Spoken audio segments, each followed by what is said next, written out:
Fabrice Le Pen du CNRA. Bonjour. Moi j'ai un profil particulier par rapport à vous tous, c'est que je suis absolument pas ni développeur, ni cartographe, ni quoi que ce soit. Je m'occupe d'accessibilité pour les personnes handicapées. Donc accessibilité de la voirie et des transports publics. Donc c'est des sujets qui ont été un peu évoqués ce matin. Il faut savoir qu'en 2005, il y a une loi qui est sortie, qui a obligé toutes les collectivités, les autorités organisatrices de transport, à se doter de documents de planification pour rendre effective l'accessibilité de la voirie, des espaces publics et des transports aux personnes handicapées. Et la première étape dans ces travaux-là, c'était la connaissance du territoire. Donc on allait avec les services techniques des communes sur le terrain et on relevait toutes les anomalies, toutes les non-conformités une à une. Et donc au tout début, moi j'ai vu beaucoup de communes qui m'appelaient, qui me disaient voilà, on m'a fait un diagnostic, c'est une entreprise qui m'a fait ça, et j'ai une base de données faite sur Mapinfo ou autre. Et cette base de données là, moi je ne sais pas comment faire, je ne sais pas la mettre à jour.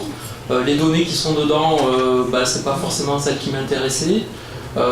Et puis moi je suis certain que chez moi il y avait des gens qui auraient pu me faire le même travail en mieux. Effectivement, avec OpenStreetMap, on peut faire ça. Donc là, j'ai commencé à avoir des liens un peu avec Jean-Louis, qui m'a montré ce qui avait été fait à Orange. Et je me suis dit, oui, sur l'accessibilité avec OpenStreetMap, il y a plein de choses à faire. Et vous en avez eu quelques échos déjà ce matin, avec, par exemple, des calculateurs d'itinéraires. Donc aujourd'hui, on travaille beaucoup sur des calculateurs d'itinéraires multimodaux.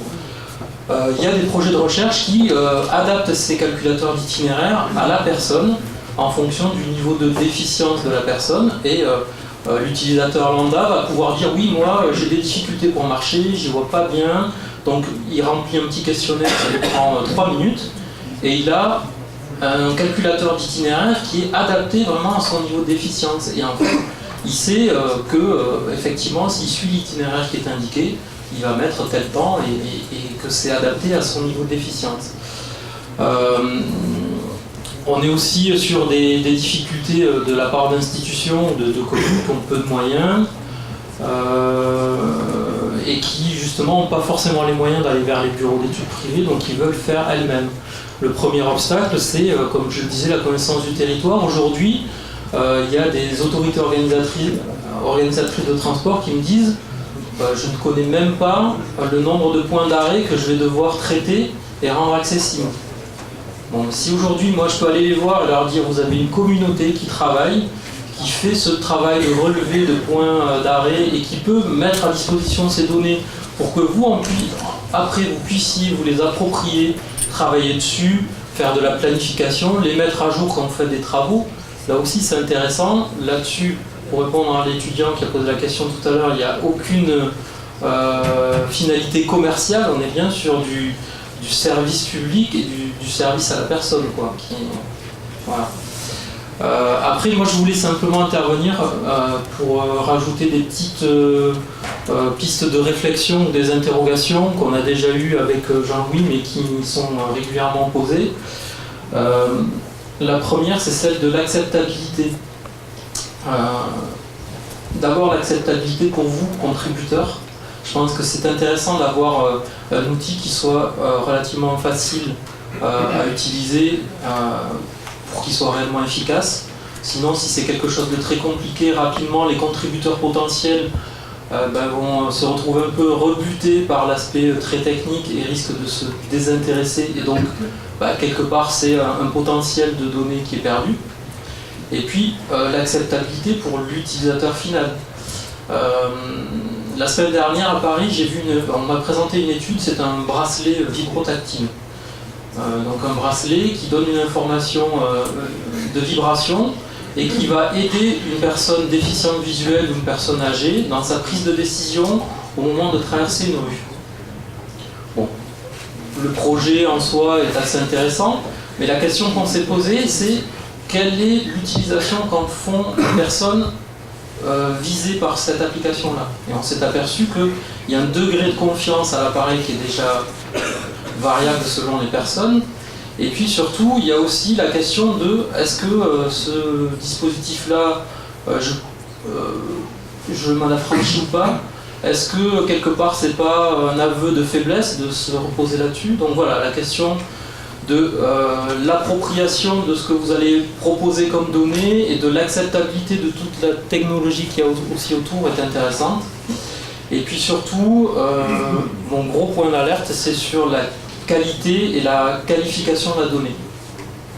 On en a parlé tout à l'heure vite fait avec la personne de Machina Corpus. Aujourd'hui, dire à une personne en fauteuil tel trottoir est accessible, c'est compliqué.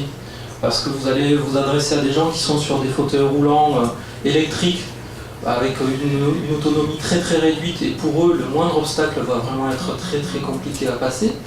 Mais vous allez aussi rencontrer des gens qui font de l'handisport, qui ont des bras comme ça, des pectoraux comme ça, et qui sont capables de passer des trottoirs de 15 cm sans problème. Donc vous allez cartographier de l'accessibilité, et puis derrière vous allez dire un trottoir, il est accessible ou pas, il est accessible pour qui, il est accessible en combien de temps, et dans quelles conditions. C'est pas évident. Donc là, il y a un vrai travail de préparation à faire auparavant pour savoir comment on va qualifier l'environnement qu'on veut cartographier, quels sont les critères importants, quels sont les indicateurs qu'on va donner à l'usager pour que lui, ensuite, puisse s'approprier la donnée et en faire ce qu'il est venu chercher, quoi. Donc là, c'est un point capital, crucial dans votre travail de carto.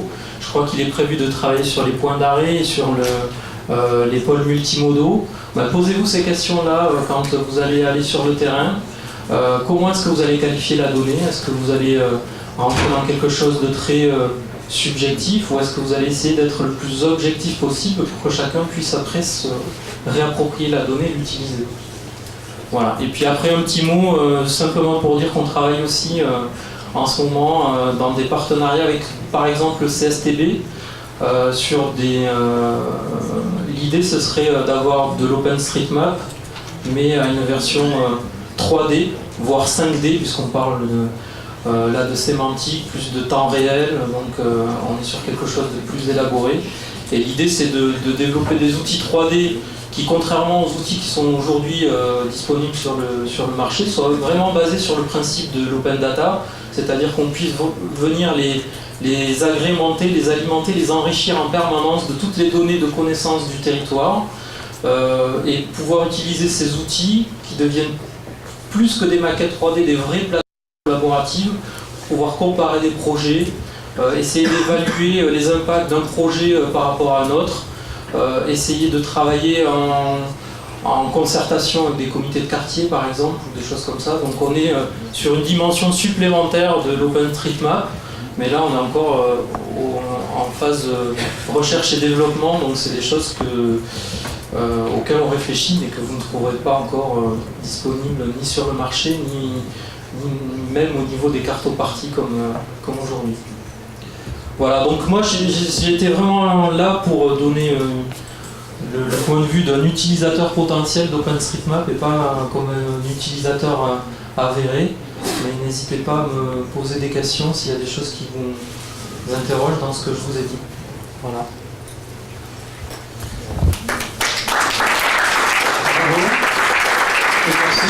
Alors, juste un petit clin d'œil pendant l'intervention de Fabrice, j'essaie de me caler sur un démonstrateur de données en 3D, donc c'est la société F4Map qui est française et qui permet d'avoir un démonstrateur de rendu qui a fait l'objet d'une mise en lumière assez inédite, puisqu'en fait, sur le premier étage de la Tour Eiffel, ils ont fait une sorte de moteur de recherche sur les biens immobiliers qui s'appelle bienici.com, basé sur cet outil. Alors malheureusement, des fois ça peut être un peu plus long, mais il faut imaginer en fait que les requêtes qui sont faites sont des requêtes à partir de données d'OpenStreetMap, avec une puissance de démonstration qui est assez remarquable.